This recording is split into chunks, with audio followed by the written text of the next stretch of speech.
Halo, gua Andri dari kedai musik Blok M Square, Jakarta Selatan. Gua pedagang kaset, CD, dan piringan hitam.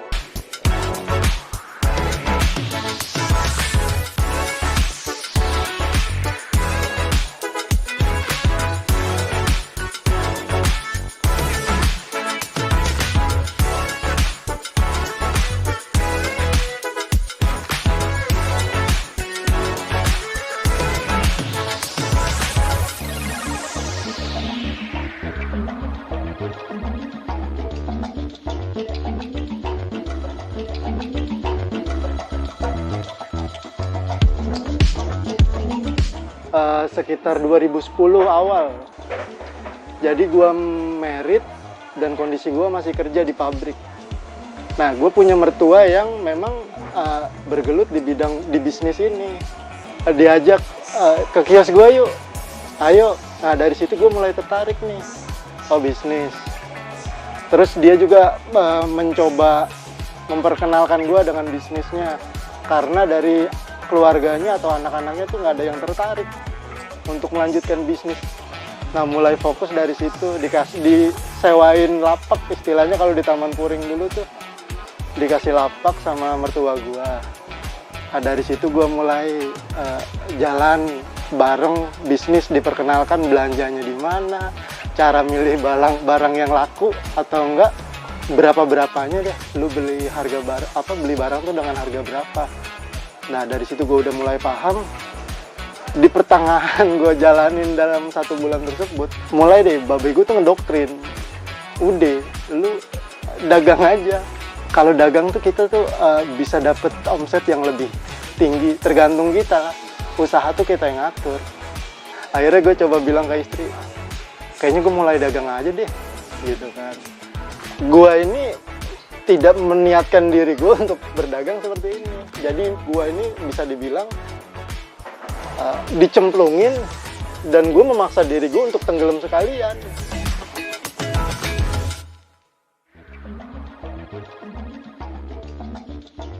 Itu gue mulai di sini itu 2013 Desember. Jadi anak-anak yang buka awal ini kayak warung musik, jadul, pengen ngebentuk pusat musik di Jakarta gitu. Mereka tuh ngundang kita, gue di Taman Puring dulu. Ada temen gue dari Jatinegara, diundang untuk event akhir tahun. Gue mulai di sini ikut pameran lah istilahnya, pameran akhir tahun. Mulai dari situ sewa kios nih. Perjalanan gue ada sebulan itu lumayan, bisa dibilang lumayan bagus lah untuk omset. Ngobrol sama istri gue, gimana? Kayaknya bagus sih omsetnya. Akhirnya gue nekat, bisa kali ini. Akhirnya gue ambil, selama 5 tahun lah gue kredit. Alhamdulillah 2 tahun perjalanan gue di sini, di Blok M khususnya, gue udah bisa bikin rumah. Dan alhamdulillah kios juga sekarang udah lunas. Cuma akhir-akhir tahun-tahun akhir memang agak berat. Itu yang berasa banget pas corona ini ya. Untuk offline udah pasti itu 80% hilang ya. Untungnya kita masih bisa online.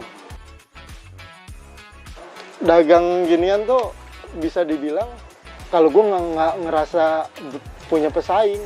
Dalam artian, kita dagang musik sama di musiknya, tapi stok kita beda. Nggak kayak orang di pasar jualan cabai sampingnya jualan cabai juga. Di sini kan ada orang misalnya nyari Rolling Stone, di gua nggak ada, di tempat lain ada gitu ya. Jadi nggak bisa tarik-tarikan di gua ada gitu, nggak bisa.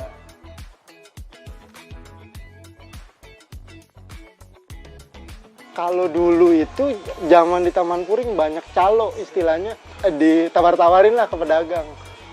Dari situ kita sortir.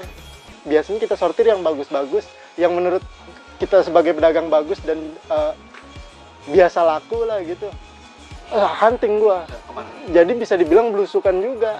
Ke lapak-lapak, banyak daerah lah. Depok, Jakarta Selatan, Jakarta Barat, Timur, gua pernah. Lapak-lapak barang bekas gitu. Walaupun namanya hunting, kadang dapat kadang enggak gitu kan. Nah, kalau di lapak itu susah buat nyoba kan, kecuali kita bawa Walkman. Dan kalau borongan biasanya kasetnya tuh banyak, ratusan, puluhan gitu kan. Ya kita ngakalin itu cuma paling nyortir yang kira-kira bagus nih fisiknya. Kaset jamuran atau enggak, covernya masih bagus atau enggak. Ya kalau coret-coretan dikit mah wajar lah. Kalau dagang ginian nih, begitu ada orang jual barang nih, contohnya jual barang banyak, itu begitu kita lihat ternyata itu barang banyak yang bagus atau banyak yang antik, itu kita bisa gemeteran milihnya. Serius, masih ada gini loh, masih mulus-mulus gitu, gemeter serius.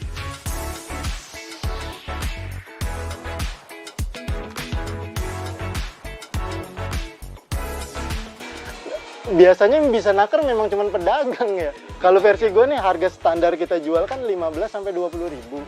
Kita kan beli paling nggak 10 ribu atau di bawahnya. Gitu kan standar kita belanja di bawah gitu kan. Kalau yang bagus-bagus paling kita pilihin, oh ini harganya sekian ya. Karena gue paling bisa jual cuman sekian, biar gue ada untungnya. Nah sisanya yang kita nggak pilih itu bisa dibilang borongan nantinya. Ya ini gue bayarin sekian. Karena yang jelek gue nggak bisa gambling. Gue beli pukul rata harganya gitu. Yang penting kondisi nggak busuk lah istilahnya.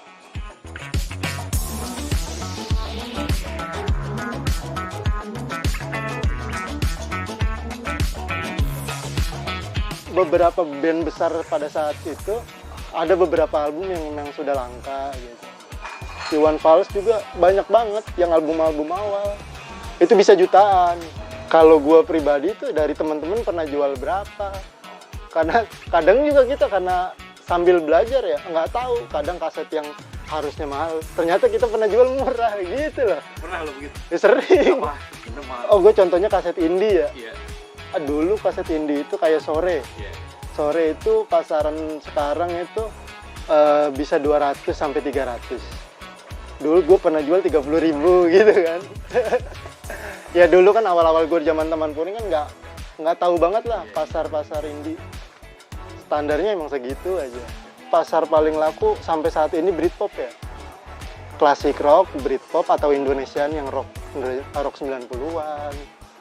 Sama yang penyanyi cewek Indonesia tuh sekarang masih dicari tuh Nika Ardila. Itu yang stabil ya, punya itu udah aman, pasti laku gitu.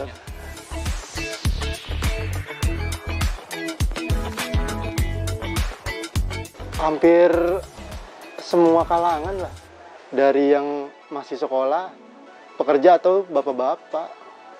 Jadi kalau anak-anak sekarang diajak ngobrol masalah kaset, mereka orang tuanya pernah masih punya kaset, akhirnya dia masih ada playernya atau Walkman, disetel seneng, begitu disetel seneng akhirnya nerusin, gue pengen nyari ini gitu. Kadang mereka ngikutin apa ya, bisa dibilang anak-anak hipster, temennya punya ini dia ikut-ikutan.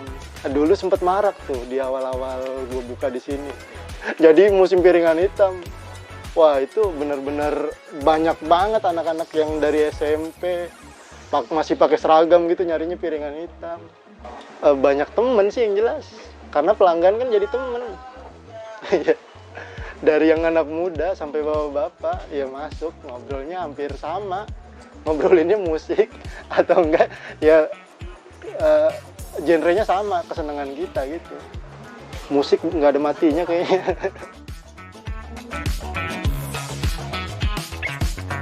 Sebenarnya kaset bisa dibilang paling gampang ya. Beda sama CD. CD kalau udah baret susah. Kalau kaset penyakitnya paling jamur. Hindarinnya kita naruhnya jangan di tempat lembab gitu. Kalau jamur pun masih bisa dibersihin. Biasanya gue tuh pakai kapas, kasih air campur alkohol gitu lah. Kita bersihin pelan-pelan. Harus telaten lah main hobi. Sama hindarin dari magnet lah. Biasanya kan kalau orang dulu naruh kaset asal ditaruh di atas speaker, nah, itu bisa berpengaruh. Kaset itu naik turun, magnet itu bahaya sekali buat kaset.